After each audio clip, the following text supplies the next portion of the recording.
Hi friends, అందరికీ నా హృదయపూర్వక నమస్సుమాంజలిలు. ధర్మం శరణం గచ్చామి బుక్కు నుండి మిత్రధర్మం. సృష్టిలో అత్యంత తీయనైనది స్నేహం. ఈ తీయనైన స్నేహాన్ని డబ్బుతో ముడిపెట్టి పొందాలనుకోవడం అత్యంత హేయం. స్నేహం అనేది మనస్సు పరంగా సహజంగా ఇవ్వడం అన్నదాని ద్వారానే మొదలవుతుంది. ఇవ్వడం ద్వారా మిత్రుల్ని పొందవచ్చు. మిత్రత్వం, ప్రేమ, దయ, అభిమానం, కరుణ, ఆప్యాయత అన్నీ కూడా ఇవ్వడం అనే ద్వారానే మనిషి పొందగలడు అన్న బుద్ధుని వాక్కులు మిత్రత్వానికి అద్దం పడుతున్నాయి. ఒకడు గొయ్యి తీస్తున్నాడు. కొడుకు వచ్చి, నాన్న ఎందుకు ఆ గొయ్యి తీస్తున్నావు అని అడిగాడు. చావు బతుకుల్లో ఉన్న ముసలాడిని చూపిస్తూ, మీ తాతయ్య కోసం అన్నాడు. కొడుకు తండ్రి వెనకాల తన చిట్టి చేతులతో గొయ్యి తీయడం ప్రారంభించాడు. తండ్రి వెనక్కి తిరిగి ఆశ్చర్యంగా చూస్తూ, ఎందుకురా గొయ్యి తీస్తున్నావు నువ్వు కూడా అంటే, నువ్వు మీ నాన్నకు తీస్తున్నావు, నేను నీకు తీయాలి కదా అని అంటాడు. మనం ఏ ఉద్దేశంతో అయితే స్నేహం చేస్తామో అలాంటి ఉద్దేశాలు ఉన్న వాళ్ళే మన వెనుక చేరుతూ ఉంటారు. కనుక స్నేహాన్ని స్నేహంగా చేస్తే మన వెనుక వచ్చే వాళ్ళు కేవలం మన స్నేహాన్నే కోరుతారు, దాన్నే పొందుతారు. వారపత్రికలు, వార్తాపత్రికలు, డిటెక్టివ్లు, నవలలు, చెత్త సాహిత్యం ఇవన్నీ ఓ గంట కాలం పుస్తకాలు లేదా గంటసేపు ఉండిపోయే మిత్రులు. ఇవి చదువుతున్న చేపే ఉపయోగపడతాయి. ఆ తర్వాత వీటి ఉపయోగం చాలా తక్కువ. ఇంకా బాగా చెప్పాలంటే టైం వేస్ట్ చేసుకోవడమే.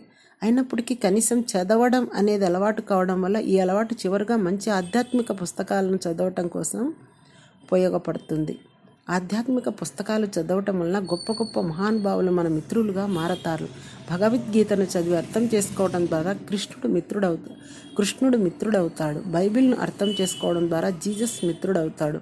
ఒక యోగి ఆత్మకథ అర్థం చేసుకోవడం ద్వారా పరమహంస యోగానందతో ఫ్రెండ్షిప్ సాధ్యమవుతుంది. అష్టాంగ మార్గం అర్థం చేసుకోవడం ద్వారా బుద్ధుడు మిత్రుడిగా జీవితకాలం కొనసాగుతాడు. ఇలా ఒక్కొక్క మాస్టర్ యొక్క గ్రంథాన్ని, ఒక్కొక్క మహాత్ముడి యొక్క పుస్తకాలన్నీ అర్థం చేసుకోవడం వల్ల ఒక్కొక్క కొత్త స్నేహితుడిని పొందవచ్చు. ఈ స్నేహితుల ద్వారా జీవితంలో ఎదురయ్యే ఎన్నో సమస్యలను ఎంతో సునాయాసంగా ఎదుర్కోవచ్చు. కనుకని శ్రీ కందుకూరి వీరేశలింగం గారు ఇలా చెప్పారు, చిరిగిన చొక్కా అయినా తొడుక్కో, కానీ ఓ మంచి పుస్తకం కొనుక్కో.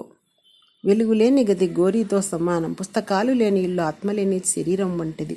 మన ప్రాణమిత్రుడు కూడా ఒక్కొక్కసారి చక్కటి సలహాను ఇవ్వలేకపోవచ్చు, కానీ ఒక గొప్ప ఆధ్యాత్మిక పుస్తకం మటుకు జీవితంలో విశ్వాసమైన మిత్రుడిగా, మంచి సలహాదారుడిగా, గురువుగా వ్యవహరిస్తుంది.